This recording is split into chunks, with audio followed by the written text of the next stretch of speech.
Welcome to election channel. Tamil Nadu നിയമസഭാ തെരഞ്ഞെടുപ്പിലേക്കാണെന്ന് election channel പോകുന്നത്. തമിഴ്നാട് നിയമസഭാ തെരഞ്ഞെടുപ്പ് ദ്രാവിഡകത്തിന്റെ തുടർ രാഷ്ട്രീയ ഭാവിയെ നിശ്ചയിക്കുന്ന ഒന്നാണ് എന്ന കാര്യത്തിൽ തർക്കമില്ല.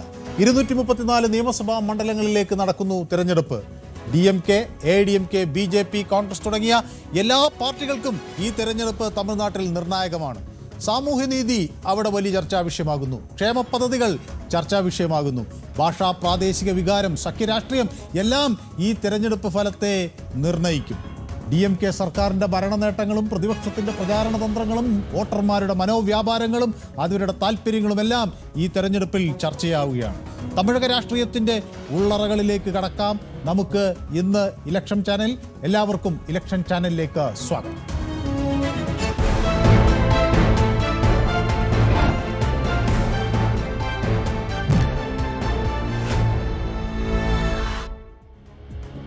തമിഴ്നാട് നിയമസഭയിൽ 234 അംഗങ്ങളെയാണ് തെരഞ്ഞെടുക്കേണ്ടത്. ഏപ്രിൽ 23-നാണ് തെരഞ്ഞെടുപ്പ് എന്ന് നേരത്തെ പ്രഖ്യാപിച്ച് കഴിഞ്ഞതാണ്. കഴിഞ്ഞ തെരഞ്ഞെടുപ്പിൽ 234 സീറ്റുകളിൽ 159 സീറ്റുകൾ നേടിയ ശേഷം DMK നയിക്കുന്ന SPA സഖ്യം സംസ്ഥാന സർക്കാർ രൂപീകരിച്ചു. MK സ്റ്റാലിൻ അങ്ങനെ മുഖ്യമന്ത്രിയായി. 69 സീറ്റുകൾ നേടിയ ADMK പ്രധാന പ്രതിപക്ഷ കക്ഷിയായി മാറി. എടപ്പാടി K പളനിസ്വാമി പ്രതിപക്ഷ നേതാവായി. 2022 ജൂണിൽ O പന്നീർസെൽവം, PH മനോജ് പാണ്ഡ്യൻ, അതുപോലെ R വൈദ്യലിംഗം എന്നീ 3 അംഗങ്ങളെ ADMKയിൽ നിന്ന് പുറത്താക്കി. പ്രതിപക്ഷ മുന്നണിയിൽ വിള്ളലുണ്ടായി. 2025 ഏപ്രിൽ 11-ന് ADMK BJPയുമായി ഒന്നിച്ച് വീണ്ടും ആ സഖ്യം രൂപീകരിച്ചു. അങ്ങനെ EPS മുന്നണിയുടെ മുഖ്യമന്ത്രി സ്ഥാനാർത്ഥിയായി. കഴിഞ്ഞ ജനുവരി 7-ന് അൻപുമണിയുടെ നേതൃത്വത്തിലുള്ള PMKയും ആ മുന്നണിയിലേക്ക് ചേർന്നു. ജനുവരി 21-ന് TTV ദിനകരൻ്റെ നേതൃത്വത്തിലുള്ള അമ്മ മക്കൾ മുന്നേറ്റ കഴകവും സഖ്യത്തിൻ്റെ ഭാഗമായി.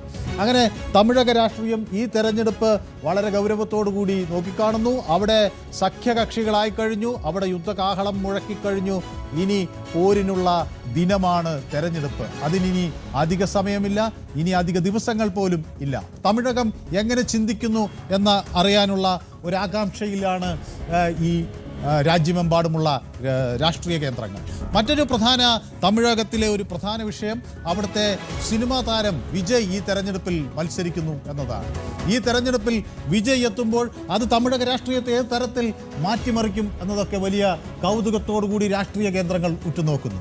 വൻ ആരാധക പിന്തുണയുള്ള വിജയ് രാഷ്ട്രീയ രംഗത്തേക്ക് എത്തുമ്പോൾ അതൊക്കെ വോട്ടാകുമോ എന്ന് എല്ലാവരും ഉറ്റുനോക്കുന്നു.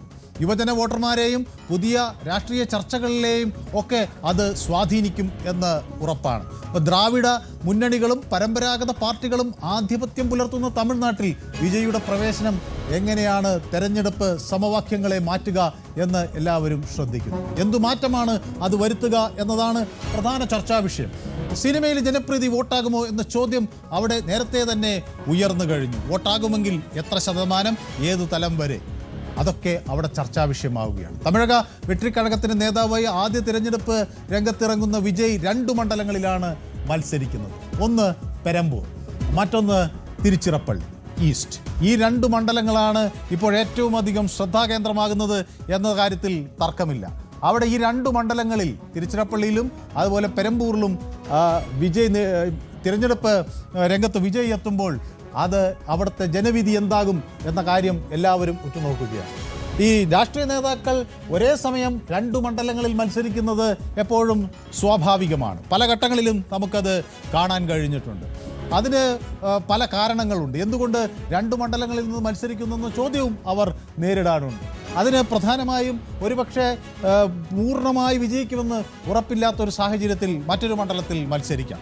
അല്ലെങ്കിൽ ഒരു തരത്തിലുള്ള പിഴവിനും അവസരം നൽകരുത് എന്ന് കരുതിക്കൊണ്ട് എന്തായാലും ഒരു വ്യക്തിയെ നിയമസഭയിൽ ഒരു നേതാവിനെ എത്തിക്കണം എന്ന് ഉള്ള ഒരു അതിയായ ആഗ്രഹമുള്ളൊരു ഘട്ടത്തിൽ അത് വേണം എന്ന അങ്ങേയറ്റത്തെ നിലപാടുള്ളൊരു ഘട്ടത്തിലാണ് 2 മണ്ഡലങ്ങളിൽ മത്സരിക്കും. അപ്പോൾ വിജയ് ഇവിടെ 2 മണ്ഡലങ്ങളിൽ മത്സരിക്കുന്നു. 1991 തമിഴ്നാട് നിയമസഭാ തെരഞ്ഞെടുപ്പിൽ അവിടുത്തെ മുൻ മുഖ്യമന്ത്രി ജയലളിത ഇതുപോലെ 2 മണ്ഡലങ്ങളിൽ മത്സരിച്ചിരുന്നു.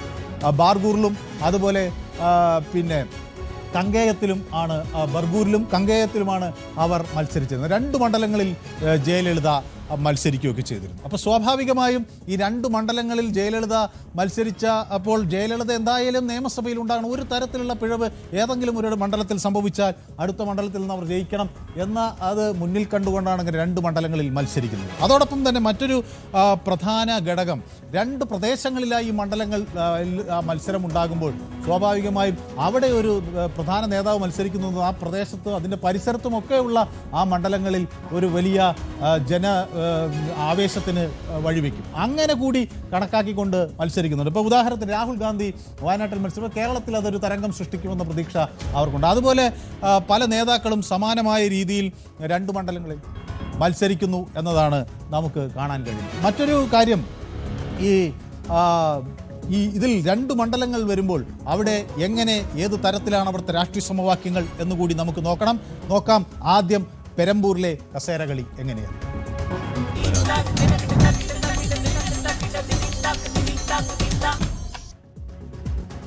മുഖ്യമന്ത്രി MK സ്റ്റാലിൻ്റെ മണ്ഡലം ആയ കൊളത്തൂരിന് അടുത്താണ് പെരമ്പൂർ മണ്ഡലം. അതുകൊണ്ട് തന്നെ അത് വളരെയധികം ശ്രദ്ധയാകർഷിക്കുന്നു എന്നതാണ് സുപ്രധാനമായ ഒരു കാര്യം.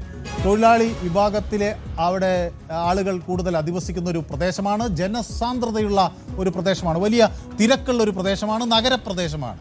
അതുകൊണ്ട് തന്നെ അവിടെ വിജയ്ക്ക് എന്ത് മാറ്റം വരുത്താനാകും ഈ മണ്ഡലത്തിൽ എന്നതൊരു വലിയ ചോദ്യമാണ്. ചെന്നൈയിലെ 16 മണ്ഡലങ്ങളിൽ ഏറ്റവും കൂടുതൽ വോട്ടർമാർ ഉള്ളതും ഇവിടെയാണ് എന്നതുകൂടി നമ്മൾ ശ്രദ്ധിക്കണം. 2,22,792 വോട്ടർമാരാണ് പെരമ്പൂരിൽ ഉള്ളത്. ചെന്നൈ നോർത്ത് ലോക്സഭാ മണ്ഡലത്തിന് കീഴിലാണ് പെരമ്പൂർ വരുന്നത്. അവിടെ ആണ് ഏറ്റവും അധികം വോട്ടർമാരുള്ള മണ്ഡലം എന്നതാണ് ആ മണ്ഡലത്തെ ശ്രദ്ധേയമാക്കുന്നത്. പെരമ്പൂരിൽ ഇന്ത്യൻ റെയിൽവേയുടെ ഒരു കോച്ച് ഫാക്ടറി ഉണ്ട്, ഇൻ്റഗ്രൽ കോച്ച് ഫാക്ടറി, വളരെ പ്രശസ്തമാണ്.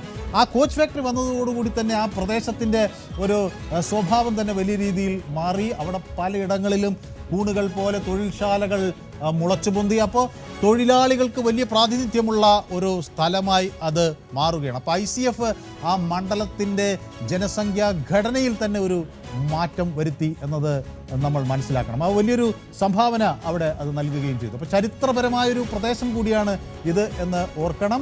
ഇത് ഒരു പ്രധാന ആംഗ്ലോ ഇന്ത്യൻ വാസസ്ഥലമാണ്.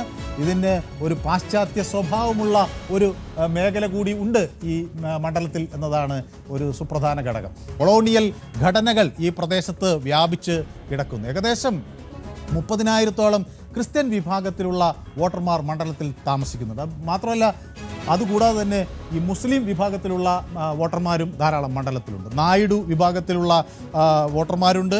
വണ്ണിയാറുകൾ അവിടുത്തെ ഒരു പ്രബല ശക്തിയാണ്. ദളിത് വിഭാഗത്തിലുള്ള വോട്ടർമാർക്കും കാര്യമായ സ്വാധീനമുണ്ട് എന്നതാണ് മണ്ഡലത്തിൻ്റെ ഒരു സ്വഭാവം. അപ്പോൾ DMK മണ്ഡലത്തിൽ വളരെ മുമ്പ് തന്നെ ആധിപത്യം ഉറപ്പിച്ചിട്ടുണ്ട്. 1952 മുതലുള്ള ഒരു ചരിത്രം പരിശോധിക്കുകയാണെങ്കിൽ DMK 9 തവണയാണ് മണ്ഡലത്തിൽ അവിടെ ജയിച്ചിട്ടുള്ളത്. 2019 ഉപതെരഞ്ഞെടുപ്പ് ഉൾപ്പെടെ CPIM 3 തവണയും AIDMK 2 തവണയും അവിടുന്ന് വിജയിച്ചു. നിലവിലുള്ള DMK MLA RD ശേഖർ 2019 ഉപതെരഞ്ഞെടുപ്പിൽ പെരമ്പൂർ സീറ്റ് ആദ്യമായി നേടുന്നത് അവിടെ നിന്നാണ്. അപ്പോൾ 54,976 വോട്ടുകളുടെ ഭൂരിപക്ഷത്തോടു കൂടിയാണ് അദ്ദേഹം ജയിക്കുന്നത്. അന്ന് 27.64% വോട്ടുകളാണ് അന്ന് DMKക്ക് നേടാൻ കഴിഞ്ഞത് എന്നാണ് നമുക്ക് വ്യക്തമാകുന്നത്. അപ്പോൾ പെരമ്പൂരിലെ ഒരു ജനപ്രിയ നേതാവാണ് ശേഖർ. മണ്ഡലത്തിൽ ശ്രദ്ധേയമായ വികസനങ്ങൾ കൊണ്ടുവരുവാൻ കഴിഞ്ഞുവെന്ന് അവകാശപ്പെടുന്നു. അവിടെ ഉള്ള ഒരു വലിയ തർക്ക വിഷയം ഈ കൊടുങ്ങല്ലൂരിലെ മാലിന്യ കൂമ്പാരമാണ്. അവിടുത്തെ ഈ ഗുണശേഖരപുരം ഫ്ലൈ ഓവർ, അതുപോലെ ഒട്ടനവധി വികസന പ്രവർത്തനങ്ങൾ അവിടെ നടന്നിട്ടുണ്ട്. 2 ഇൻഡോർ സ്റ്റേഡിയം നിർമ്മിച്ചു. ഒരു ശ്മശാനം സ്ഥലത്തിനുള്ള ആവശ്യം അവിടെ ദീർഘകാലമായി ഉണ്ടായിരുന്നു. അതിലൊക്കെ വലിയ നേട്ടം കൈവരിക്കാൻ ശേഖറിന് കഴിഞ്ഞു എന്നത് ആ മണ്ഡലത്തെ ശ്രദ്ധേയമാക്കുന്നു. അതോടൊപ്പം തന്നെ അവിടെ ഒരു ബയോ മൈനിങ് എന്നത് അവിടെ ഒരു പൂർത്തിയാക്കി കഴിഞ്ഞു. വെള്ളപ്പൊക്ക ലഘൂകരണ നടപടികൾ സ്വീകരിച്ചു. ഇതൊക്കെ തൻ്റെ നേട്ടമായി അവിടെ അവതരിപ്പിക്കുകയാണ്. എന്നാൽ ഈ പെരമ്പൂരിലൊരു വലിയ വിഷയമായി വരുന്നത് മയക്കുമരുന്നാണ്, സുരക്ഷാ ഭീഷണിയാണ്. ചില പ്രദേശങ്ങളിൽ തൊഴിലില്ലായ്മ വളരെ ശക്തമായി ഉണ്ട് എന്ന ചില ആക്ഷേപങ്ങളും വരുന്നുണ്ട്. ശൈശവ വിവാഹങ്ങളൊക്കെ പറ്റിയുള്ള പരാതികൾ വരുന്നൊരിടമാണ് എന്നുകൂടി നമ്മൾ ഓർക്കണം. അതുപോലെ അവിടുത്തെ സ്ത്രീകൾ പ്രധാനമായി പറയുന്ന ഒരു പ്രധാന വിഷയം അവിടെ ഈ മദ്യ ഉപഭോഗമാണ്. തമിഴ്നാട്ടിൽ ഈ മദ്യം വിൽക്കുന്ന ടാസ്മാക്, അതായത് സംസ്ഥാന സർക്കാർ നടത്തുന്ന മദ്യശാലകൾക്ക് അവിടെ വലിയ പ്രശ്നങ്ങൾ സൃഷ്ടിക്കുന്നു. അതിനെതിരെ ചിലരൊക്കെ പ്രതിഷേധവുമായി വരുന്നുണ്ട്. അപ്പോൾ അതൊരു സുരക്ഷാ പ്രശ്നമാണ് എന്ന് സ്ത്രീകൾ പറയുന്നു. അങ്ങനെ അവിടെ നിരവധി വിഷയങ്ങൾ ഈ തെരഞ്ഞെടുപ്പിൽ ചർച്ചയാകുന്നുണ്ട്. അപ്പോൾ കൊടുങ്ങിയാനൂരിൽ ഈ ബയോ മൈനിങ് കേന്ദ്രം ഞാൻ നേരത്തെ സൂചിപ്പിച്ച ഒരു വിവാദത്തിലാണ്. അതിനോട് ചേർന്ന് മാലിന്യം കത്തിക്കുന്ന അല്ലെങ്കിൽ മാലിന്യ സംസ്കരണത്തിൻ്റെ ഒരു പദ്ധതി, അത് വലിയ തോതിൽ മാലിന്യ ഊർജ്ജ പ്ലാന്റ് അവിടെ സ്ഥാപിച്ചിട്ടുണ്ട്. അത് ആ താമസക്കാരും അവിടുത്തെ എതിർപ്പിനും ഒക്കെ അത് വഴിവെക്കുന്നു. അപ്പോൾ സ്റ്റാലിൻ നൽകിയ ചില ഉറപ്പുകളുടെ അടിസ്ഥാനത്തിൽ പലരും സ്റ്റാലിനെ ഇത് സംബന്ധിച്ച് നിവേദനങ്ങൾ, പരാതികളൊക്കെ വന്നതിൻ്റെ അടിസ്ഥാനത്തിൽ ആ മാലിന്യ സംസ്കരണം കുറച്ചു കാലത്തേക്ക് നിർത്തിവെച്ചു. പ്ലാന്റ് നിർത്തലാക്കണം എന്ന വലിയൊരു ആവശ്യമുണ്ട്. കുടിവെള്ളം മലിനമാണ് എന്ന് ആളുകൾ പറയുന്നു. മലിനജലം ആണ് അവിടെ നിന്ന് കിട്ടുന്നത്. ഇതിൻ്റെയൊക്കെ ഒരു പരിഹാരം വേണം എന്ന ആവശ്യം ഉണ്ട്. ഏകദേശം 20% ആളുകൾ അവിടെ വണിയാർ സമുദായത്തിൽ ഉൾപ്പെട്ട ആളുകളാണ് ഈ മണ്ഡലത്തിൽ. അവിടെ NDA, PMK അതുപോലെ ഉള്ള സ്ഥാനാർത്ഥികളാണ് മത്സരിക്കുന്നത്. തിലകബായിക്ക് ആണ് PMK സീറ്റ് നൽകിയിട്ടുള്ളത്. അതുപോലെ NTK വെട്രിത്തമിഴിനെ അവിടെ രംഗത്തിറക്കിയിട്ടുണ്ട്.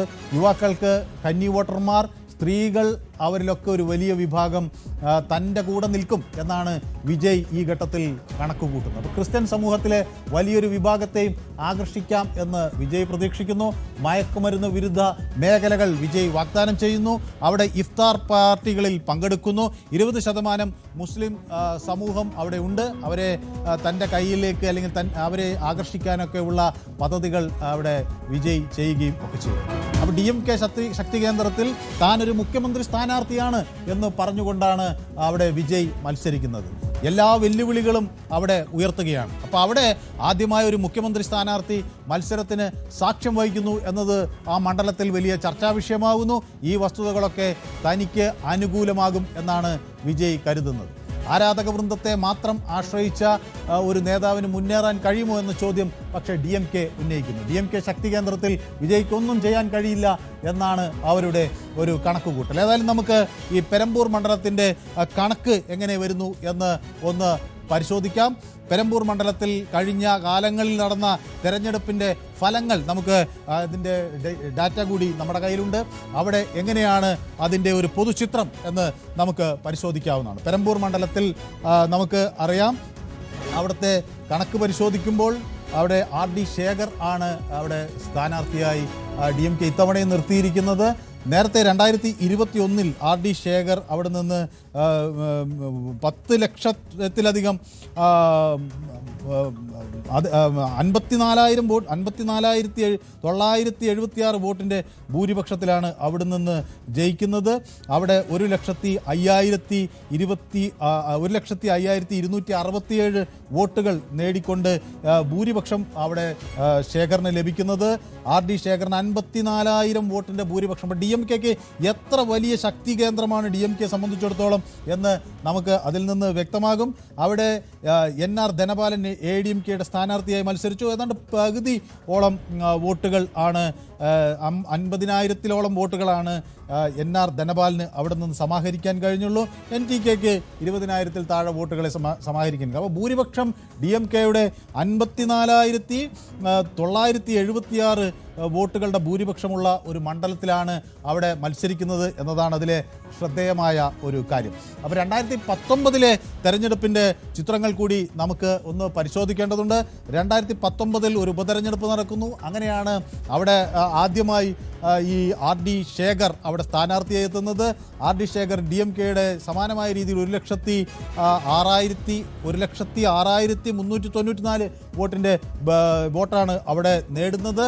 ആ ഘട്ടത്തിൽ അവിടെ ADMKക്ക് കാര്യമായി ഒന്നും ചെയ്യാൻ കഴിയുന്നില്ല എന്നതാണ്. 38,000-ലേക്ക് കുറഞ്ഞു നിൽക്കുന്ന ഒരു സാഹചര്യമാണ് വോട്ടിന് ഉണ്ടാകുന്നത്.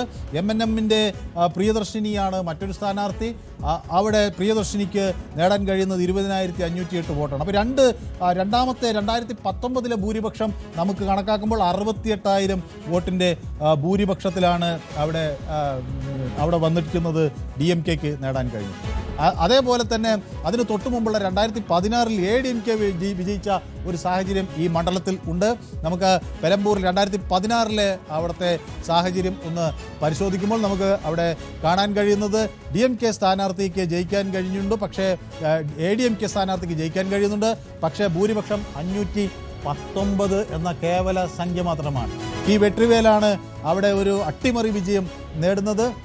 RN ദലപാലൻ DMKയുടെ സ്ഥാനാർത്ഥിയെ പരാജയപ്പെടുത്തുന്നത് വെറും 519 വോട്ടുകൾക്കാണ്. CPMൻ്റെ സുന്ദർരാജൻ അവിടെ നിന്ന് സ്ഥാനാർത്ഥിയെ മത്സരിച്ചെങ്കിലും ഒരു 10,000-ഓളം വോട്ടുകൾ മാത്രമേ നേടാൻ കഴിയുന്നുള്ളൂ.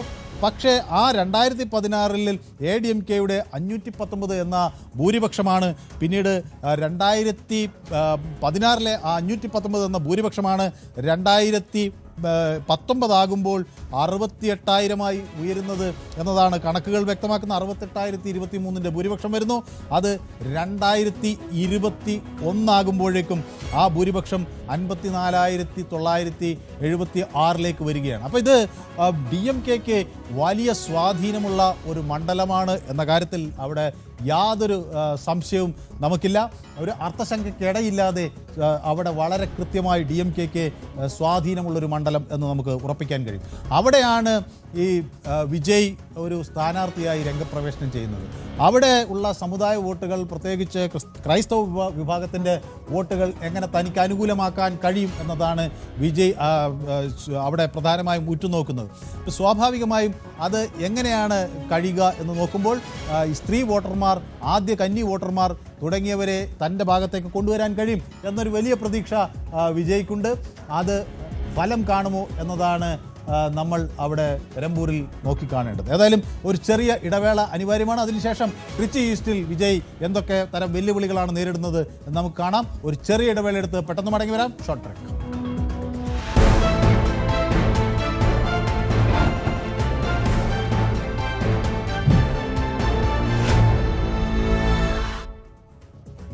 ഇലക്ഷൻ ചാനൽ ഇനി പോകുന്നത് ട്രിച്ചി ഈസ്റ്റ് മണ്ഡലത്തിലേക്കാണ്. ട്രിച്ചി ഈസ്റ്റിലാണ് വിജയ് മത്സരിക്കുന്നത്.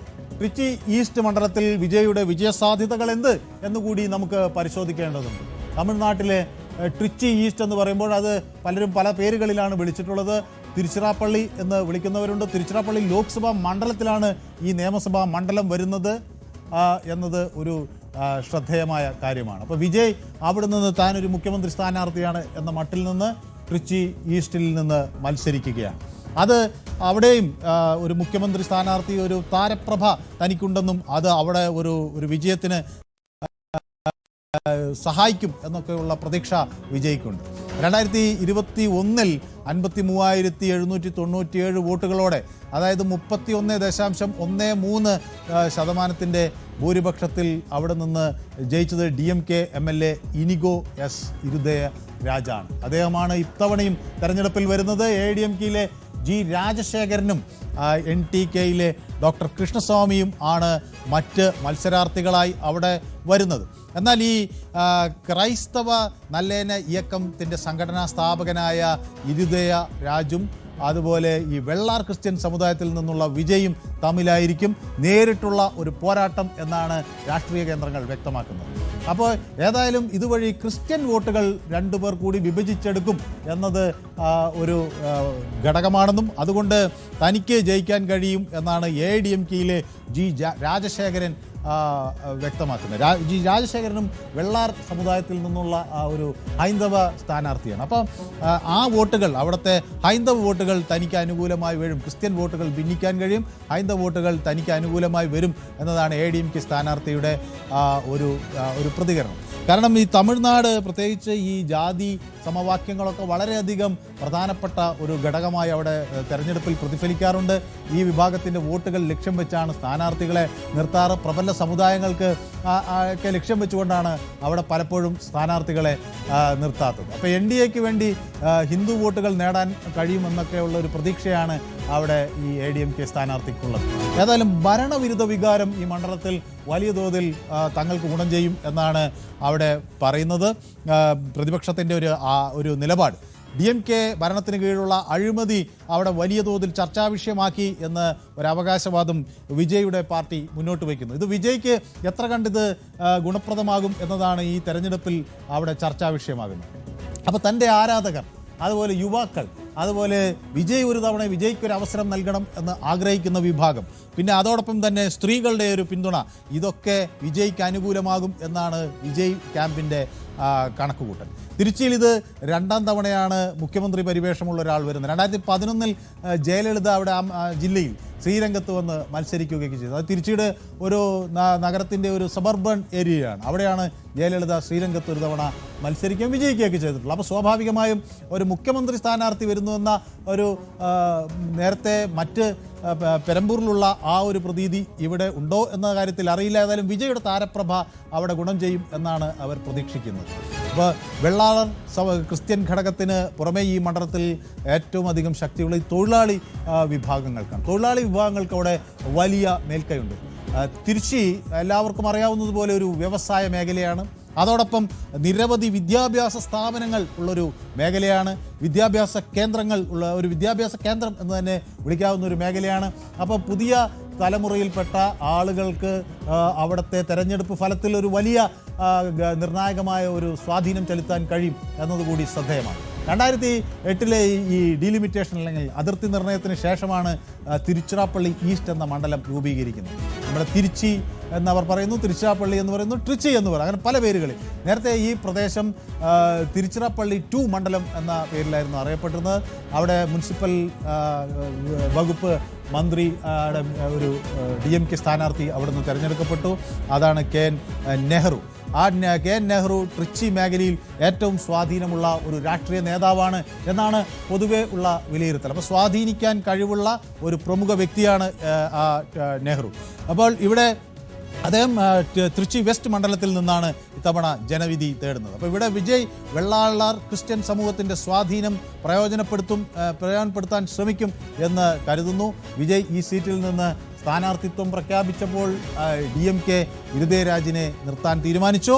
അങ്ങനെ ഇതിന് ഇപ്പോൾ ഈ DMK സ്ഥാനാർത്ഥിയെ ഏറ്റവും അധികം പിന്തുണച്ച് അവിടെ എത്തുന്നത് DMK സ്ഥാനാർത്ഥിക്ക് വേണ്ട സഹായങ്ങൾ പൂർണ്ണമായി ചെയ്യുന്നത് KN നെഹ്റു എന്ന DMK നേതാവാണ്. തൻ്റെ മുഴുവൻ ശക്തിയും ഇരുദയരാജിന് പിന്നിൽ അണിനിരത്തിയിരിക്കുന്നു എന്ന് അദ്ദേഹം വളരെ പരസ്യമായി പറയുകയും ചെയ്തിരുന്നു. അപ്പോൾ സ്റ്റാലിൻ പോലും അദ്ദേഹത്തിന് വേണ്ടി അവിടെ പ്രചരണത്തിനെത്തി. അപ്പോൾ ആ മണ്ഡലം എന്തു വില കൊടുത്തും പിടിച്ചെടുക്കുക എന്നത് DMK ഒരു വലിയ വിഷയമായി അവിടെ ഉയർത്തി കാണിക്കുകയാണ്. കലഞ്ചർ മകളിയർ ഉരുമൈ തിട്ടം എന്ന് ഒരു പദ്ധതി തമിഴ്നാട്ടിൽ നടപ്പിലാക്കിയിരുന്നു. വിടിയൽ പയനം എന്നൊരു പദ്ധതി നടപ്പിലാക്കിയിരുന്നു. ഇത് വിടിയൽ പയനം എന്നത് ഈ ബസ്സിൽ സ്ത്രീകൾക്ക് നൽകുന്ന സൗജന്യ യാത്രയാണ്. അപ്പോൾ ഇതൊക്കെ സ്ത്രീ വോട്ടർമാരെ ആകർഷിക്കാൻ DMK നടത്തിയ നീക്കമാണെന്നുള്ളൊരു പ്രതീക്ഷയാണ് അവിടെ ഉള്ളത്. അപ്പോൾ DMKക്ക് അത് ഗുണം ചെയ്യും എന്നവർ കരുതുന്നു. അതേപോലെ തന്നെ ഈ കലഞ്ചർ മകളിയർ ഉരുമൈ തുകൈ തിട്ടം എന്ന് പറയുമ്പോൾ അത് അവിടുത്തെ സ്ത്രീകൾക്ക് അവരുടെ അവകാശങ്ങൾ സംരക്ഷിച്ചു കൊടുക്കാൻ നൽകാവുന്ന ഒരു പദ്ധതിയാണ്. ഇതിൻ്റെ ഭാഗമായി 12,000 രൂപയോളം അവർക്ക് ഒരു വർഷത്തിൽ കിട്ടുന്ന ഒരു പദ്ധതിയാണ്. അതുപോലെ അവരുടെ അവകാശങ്ങൾ, അവരുടെ ഒരു ഉന്നമനം ലക്ഷ്യമിട്ടുള്ള പല പരിപാടികളും ഈ പദ്ധതിയുടെ ഭാഗമായി നടക്കുന്നുണ്ട്. അപ്പോൾ ഈ പദ്ധതികൾ ഒക്കെ ഒരു നേട്ടമുണ്ടാക്കും അവിടെ എന്നാണ് DMK പ്രതീക്ഷിക്കുന്നത്. അതാണ് അവർക്ക് വലിയ ഒരു ആത്മവിശ്വാസം നൽകുന്നത്.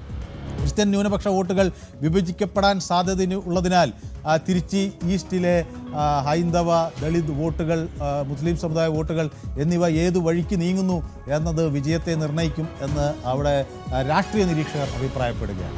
അപ്പോൾ സ്വാഭാവികമായും മറ്റു വിഭാഗങ്ങളുടെ ഒരു കൺസോൾട്ടേഷൻ ആർക്ക് അനുകൂലമായി വരും എന്നതാണ് ചോദ്യം. തെരഞ്ഞെടുപ്പിൽ ഈ ജാതിപരമായി ചിന്തിക്കുക അല്ലെങ്കിൽ മതപരമായി ചിന്തിക്കുക എന്നൊക്കെ ഉള്ളത് ഒരു പുരോഗമനപരമായ ഒരു കാഴ്ചപ്പാടല്ലെങ്കിലും പല സ്ഥലങ്ങളിലും ഈ ഒരു നിലയിലാണ് അവർ വോട്ട് രേഖപ്പെടുത്തുന്നത്. അവരുടെ വോട്ടുകൾ ആണ് പ്രധാനമായി രാഷ്ട്രീയ പാർട്ടികൾ ലക്ഷ്യം വയ്ക്കുന്നത്. അപ്പോൾ ആ തലത്തിൽ ഈ ചലച്ചിത്ര ലോകത്തിൻ്റെ പ്രശസ്തിയിൽ മുന്നേറാൻ ശ്രമിക്കുന്ന വിജയ്ക്ക് എന്ത് നേടാൻ കഴിയും അവിടെ നിന്ന് എന്നുള്ള ഒരു വലിയ ചോദ്യം. ഏതായാലും ട്രിച്ചി ഈസ്റ്റിൻ്റെ പൊതു കണക്കുകൾ നമുക്കൊന്ന് പരിശോധിക്കാം. 2021 അവിടെ DMK സ്ഥാനാർത്ഥി ജയിക്കുന്നതിൻ്റെ ഭൂരിപക്ഷം നമുക്ക് ഒന്ന് സ്ക്രീനിൽ നോക്കാം. അത് 53,797 വോട്ടിൻ്റെ ഭൂരിപക്ഷത്തിലാണ് ട്രിച്ചി ഈസ്റ്റിൽ നിന്ന് ഇനിഗോ ഇരുദയരാജ് ജയിക്കുന്നത്. അപ്പോൾ ഇനിഗോ എസ് ഇരുദയരാജിനെയാണ് വീണ്ടും DMK ഇത്തവണയും രംഗത്ത് ഇറക്കിയിട്ടുള്ളത്. ഒപ്പം ADMKയുടെ G രാജശേഖരനാണ് അവിടെ തെരഞ്ഞെടുപ്പിന് ഇത്തവണ മത്സരിക്കുന്നതെങ്കിൽ നേരത്തെ അവിടെ N നടരാജനായിരുന്നു ADMK സ്ഥാനാർത്ഥിയായി മത്സരിച്ചത്. 53,797 വോട്ടുകളുടെ ഭൂരിപക്ഷത്തിൽ ഇനിഗോ ഈ N നടരാജനെ പരാജയപ്പെടുത്തുന്ന അതിൻ്റെ കണക്കുകൾ വ്യക്തമാക്കുന്നു. 2016 കണക്ക് കൂടി നമുക്ക് ഒന്ന് പരിശോധിക്കേണ്ടതുണ്ട്. 2016 വരുമ്പോൾ അവിടെ 2016 കണക്ക് വരുമ്പോൾ N നടരാജൻ ADMK സ്ഥാനാർത്ഥി അവിടെ 21,000 വോട്ടിൻ്റെ ഭൂരിപക്ഷത്തിൽ ജയിച്ച ഒരു മണ്ഡലമാണ്. അതാണ് പിന്നീട് ജെറോം ആരോഗ്യരാജ് കോൺഗ്രസ് സ്ഥാനാർത്ഥിയോടാണ് ആ മത്സരം നടന്നത്. അത് 58,000 വോട്ടുകൾ മാത്രമേ ജെറോമിന് നേടാൻ കഴിഞ്ഞുള്ളൂ. അതോടൊപ്പം രോഹയ്യ ഷെയ്ഖ് മുഹമ്മദ് MDMKയുടെ സ്ഥാനാർത്ഥി അവിടെ മത്സരിച്ചു. അപ്പോൾ ഈ ട്രിച്ചി ഈസ്റ്റ് 2016 21,897 വോട്ടുകളുടെ ഭൂരിപക്ഷത്തിൽ ADMK ജയിച്ച മണ്ഡലമാണ്. അവിടെയാണ് ഇനിഗോ പിന്നീട് ഇപ്പോൾ 53,000 വോട്ടുകളുടെ ഭൂരിപക്ഷത്തിൽ ജയിച്ചു. അപ്പോൾ വലിയ അട്ടിമറി സാധ്യതകൾ ഉള്ള ഒരു മണ്ഡലം ആണ് ഇത് എന്ന കാര്യത്തിൽ തർക്കമില്ല. അതായിരിക്കാം ഒരുപക്ഷെ വിജയിയെ അങ്ങോട്ടേക്ക് എത്തിക്കാൻ ശ്രമിച്ചത് എന്ന് കൂടി നമുക്ക് മനസ്സിലാക്കാം. ഏതായാലും ചലച്ചിത്ര ലോകത്തെ പ്രശസ്തിയിൽ മുന്നേറാൻ വിജയ് ശ്രമിക്കുന്നു. പലപ്പോഴും ഈ നടന്മാർ തമിഴ്നാട് രാഷ്ട്രീയത്തിൻ്റെ വലിയ ശ്രദ്ധാകേന്ദ്രങ്ങളായിരുന്നു. നമുക്കറിയാം പാലക്കാടുകാരനായ MG രാമചന്ദ്രൻ എന്ന MGR തമിഴക രാഷ്ട്രീയത്തിൽ തലിച്ച ശക്തി, ജയലളിത, അങ്ങനെ ഒരു പാരമ്പര്യമുള്ള ഒരു നാടാണ് തമിഴകം. അവിടുത്തെ പല മുതിർന്ന അഭിനേതാക്കൾക്കും രാഷ്ട്രീയം നന്നായി വഴങ്ങിയിരുന്നു. TVKക്ക് അവരെല്ലാം കൂടി ഇപ്പോൾ അവിടെ പൊതുവെ കണക്കാക്കുന്നത് 10 മുതൽ 15% വോട്ട് വരെ ലഭിക്കാം എന്നതാണ് പൊതുവെ പറയുന്നത്. പക്ഷേ TVK സ്വന്തം നിലയിൽ അവരൊരു കണക്കെടുക്കുമ്പോൾ അവർക്ക് 30%-ലധികം വോട്ടുകൾ കിട്ടും തമിഴ്നാട്ടിൽ എന്ന് അവർ പ്രതീക്ഷിക്കുന്നു. അപ്പോൾ എന്തു വന്നാലും ഈ വിജയെ നിയമസഭയിൽ എത്തിക്കുക എന്നത് ഒരു വലിയ ദൗത്യമായി അവരുടെ പാർട്ടി എടുക്കുന്നു. അതിനുവേണ്ടിയുള്ള എല്ലാ ശ്രമങ്ങളും ആരായുകയും ചെയ്യുന്നു. അപ്പോൾ ഒരു പുതിയ രാഷ്ട്രീയ ശക്തിയായി വിജയ് ഉയർന്നു വരുമോ എന്ന ചോദ്യമാണ് ഈ തെരഞ്ഞെടുപ്പ് നമുക്ക് മുന്നിൽ വെക്കുന്നത്. ഒരു MGR ആയി, ഒരു ജയലളിതയെ പോലെയായി, അല്ലെങ്കിൽ ഒരു ആന്ധ്രയിൽ വന്ന NTRനെ പോലെ വിജയ്ക്ക് ഈ തമിഴക രാഷ്ട്രീയത്തിൽ ഒരു വലിയ ശക്തിയായി മാറാൻ കഴിയുമോ? ഈ തെരഞ്ഞെടുപ്പിൽ ഈ 2 മണ്ഡലങ്ങളിൽ വരുമ്പോൾ വിജയ് അവിടെ ഏത് തരത്തിലുള്ള ഒരു പ്രതിഫലനമായിരിക്കും വിജയുടെ ഇലക്ഷൻ റിസൾട്ടിൽ നിന്ന് നമുക്ക് ലഭിക്കുക? ഇതൊക്കെ വരാനിരിക്കുന്ന തമിഴക രാഷ്ട്രീയത്തിൻ്റെ പുതിയ ദിശാബോധത്തെ അത് ചൂണ്ടുപലകയായി നിൽക്കും. പുതിയൊരു രാഷ്ട്രീയ ശക്തിയായി വിജയ് ഉയർന്നു വന്നാൽ അത് പലതരത്തിലുള്ള രാഷ്ട്രീയ സമവാക്യങ്ങളെ മാറ്റിമറിക്കും. അതെങ്ങനെ ഉയർന്നു വരും, ഏത് തരത്തിൽ വരുമെന്നൊക്കെ രാഷ്ട്രീയ കേന്ദ്രങ്ങൾ ഉറ്റുനോക്കും. അതേസമയം വലിയ തോതിൽ മറ്റ് 2 മുന്നണികളിലുള്ളവരും വിജയ്ക്ക് കാര്യമായി ഒന്നും ചെയ്യാൻ കഴിയില്ല എന്ന് തറപ്പിച്ച് പറയുകയാണ്. സിനിമയിലെ ജനപ്രീതി വോട്ടാകുമോ എന്നവർ ചോദിക്കുന്നു. വിജയ് ഫാക്ടർ തമിഴ് രാഷ്ട്രീയത്തെ ഒരു തരത്തിലും ബാധിക്കില്ല എന്ന് അവർ തറപ്പിച്ച് പറയുകയും ചെയ്തു. പക്ഷേ യുവാക്കൾ എങ്ങനെ ചിന്തിക്കും? കന്നി വോട്ടർമാരെ സ്വാധീനിക്കാൻ വിജയ്ക്ക് കഴിയുമോ? അങ്ങനെ കഴിയുമെന്ന് ചില ഘട്ടങ്ങളിൽ ചിലരൊക്കെ തന്നെ വിലയിരുത്തലുകൾ നടത്തുന്നു.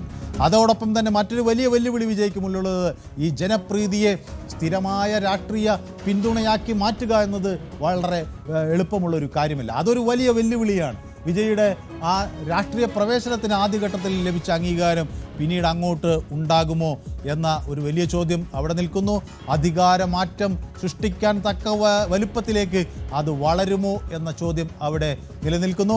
പക്ഷേ തമിഴക രാഷ്ട്രീയത്തിൽ ഈ പുതിയ ചലനങ്ങൾ സൃഷ്ടിക്കാൻ എന്തായാലും വിജയ് ഫാക്ടർക്ക് കഴിയും എന്ന കാര്യത്തിൽ തർക്കമില്ല.